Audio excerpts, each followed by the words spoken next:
This is the heartwarming story of Hannah, who thought she had missed her chance at love. Divorced and devoted to her work as a pediatric nurse, she had spent years pouring her heart into caring for others, convincing herself that enough was enough. But one cold December evening, after getting rejected by her blind date, a small act of kindness from a little girl and her father changed everything. Hannah Brooks had always considered herself practical, grounded, the kind of woman who could face life's challenges with a calm, measured approach. She was 34, divorced for 3 years, and had devoted herself entirely to her career as a pediatric nurse. Caring for children had become her sanctuary, a way to pour love and attention into lives that needed it, to fill the emptiness that lingered in her own. But that evening, as she sat alone in a cozy Portland bistro adorned with twinkling Christmas lights, she realized something she hadn't admitted in a long time: enough wasn't really enough anymore. The warm glow of the lights danced off, casting tiny golden flecks across the restaurant. Despite the festive surroundings, Hannah felt a hollow ache in her chest. She had hoped for something more this evening. Not extravagant, just a companion to share a laugh with, someone who would notice her in a way she hadn't felt in years. Her friend Mia had set up the date, insisting that Alex Carter was perfect for her. According to Mia, he was thoughtful, accomplished, kind, and ready for a serious relationship. Mia had said he would appreciate Hannah's compassion, her selflessness, and her life experience. Hannah had agreed, mostly out of curiosity, with a small glimmer of hope tucked inside. Hope that maybe, after years of being on her own, someone might finally see her. She checked her phone. 7:15. 15 minutes late. The waiter had refilled her water twice, each time offering a sympathetic smile. Hannah felt her cheeks warm. She appreciated the gesture, but it only reminded her that her expectations had already started to crumble. At 7:30, her phone buzzed. She glanced down, bracing herself. The message was short and piercing in its clarity. "I'm sorry, but I don't think this is going to work out. Mia mentioned you were divorced, and I'm looking for someone without that kind of history. Best wishes." Hannah stared at the screen, the words blurring slightly as tears threatened to spill. She blinked rapidly, forcing herself to breathe, to steady the wobble in her chest. She shouldn't have been surprised.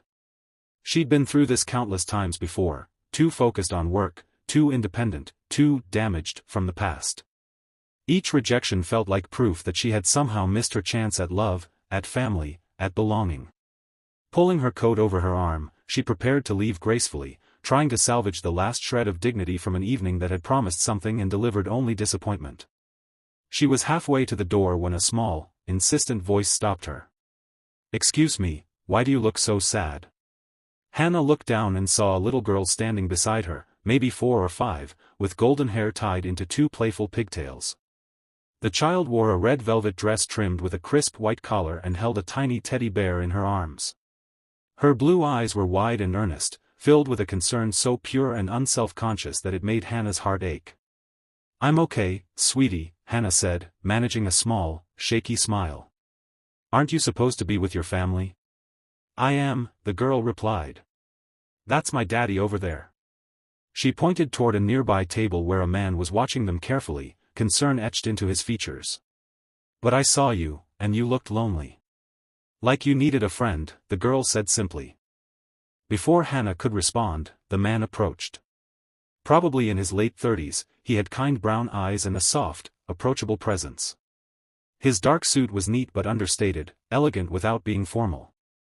When he smiled, it was warm in a way that immediately made Hannah feel less exposed.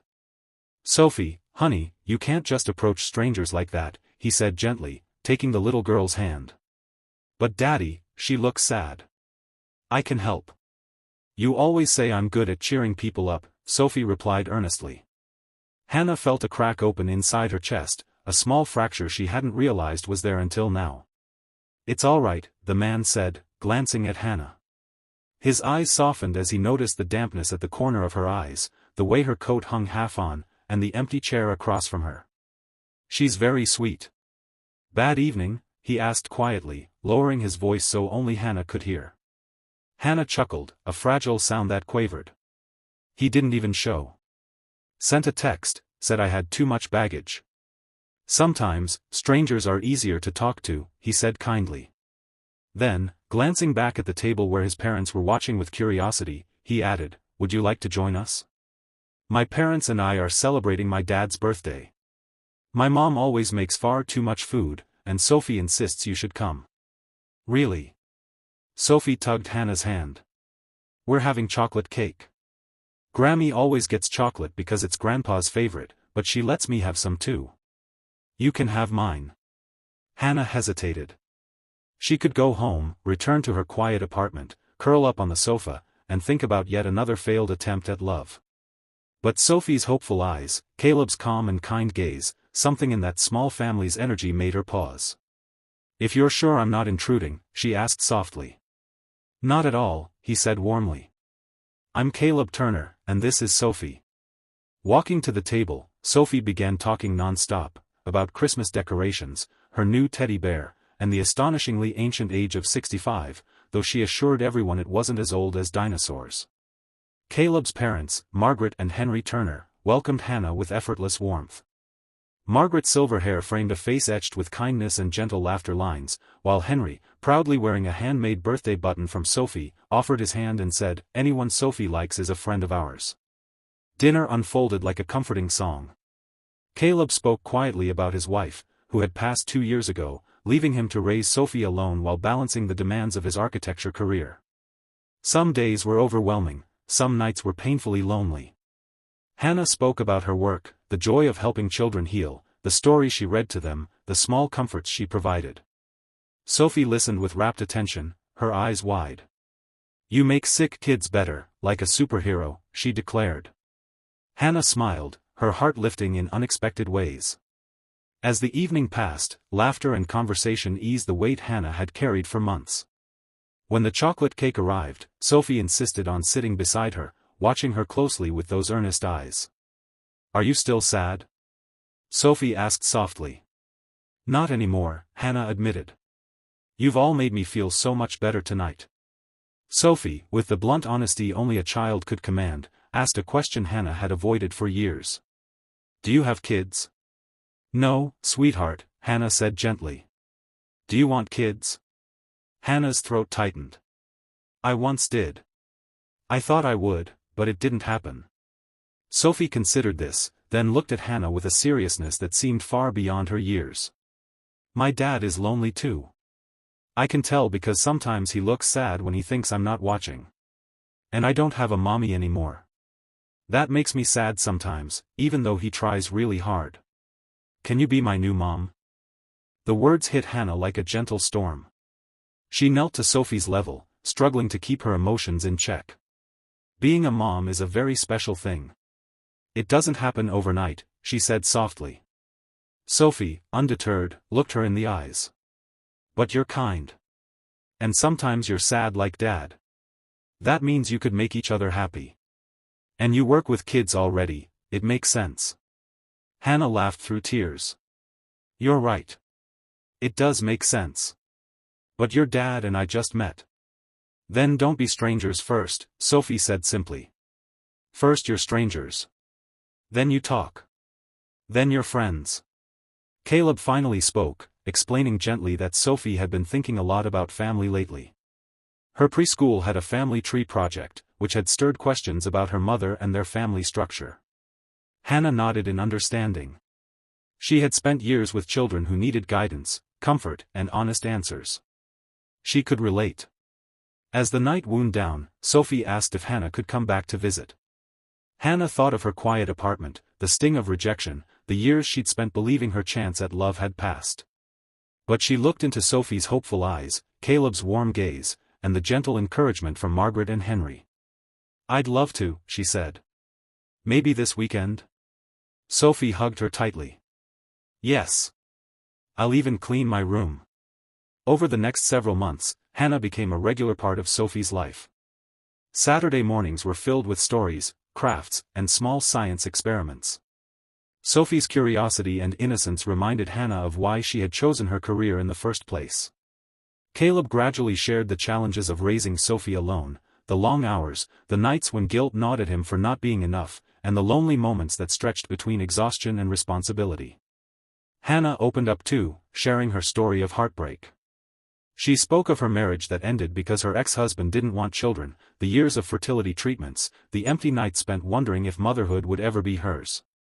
She explained how working as a pediatric nurse allowed her to fill the void, to nurture children in a different way, even if her own dreams hadn't come true. Caleb listened, his hand brushing hers unconsciously as he reached for comfort and connection. "For what it's worth," he said softly, "you're incredible with Sophie. She adores you. And honestly, she forced me to approach you that night, but I'm grateful. I wouldn't have had the courage otherwise." "Why not?" Hannah asked, curiosity mixed with vulnerability. "Because I was afraid," Caleb admitted.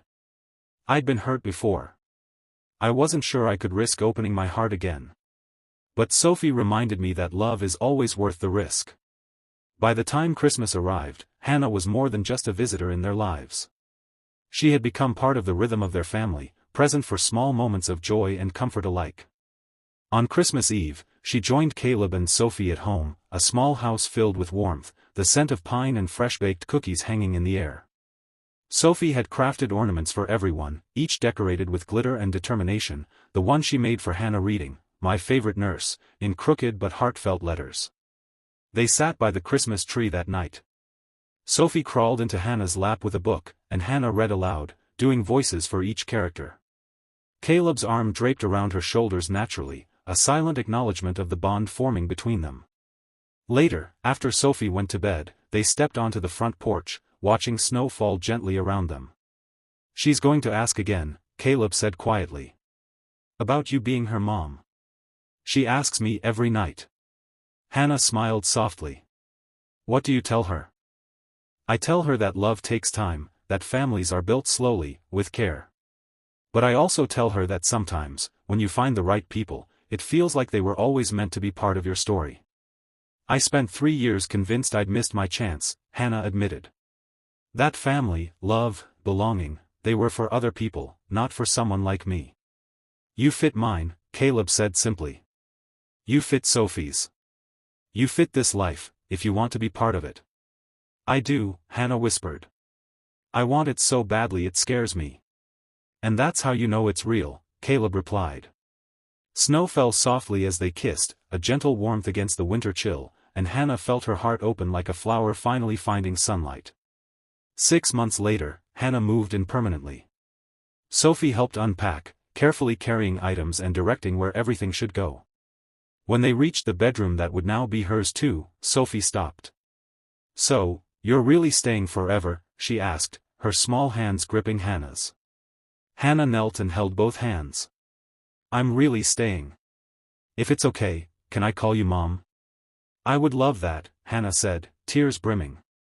Sophie threw her arms around her in triumph.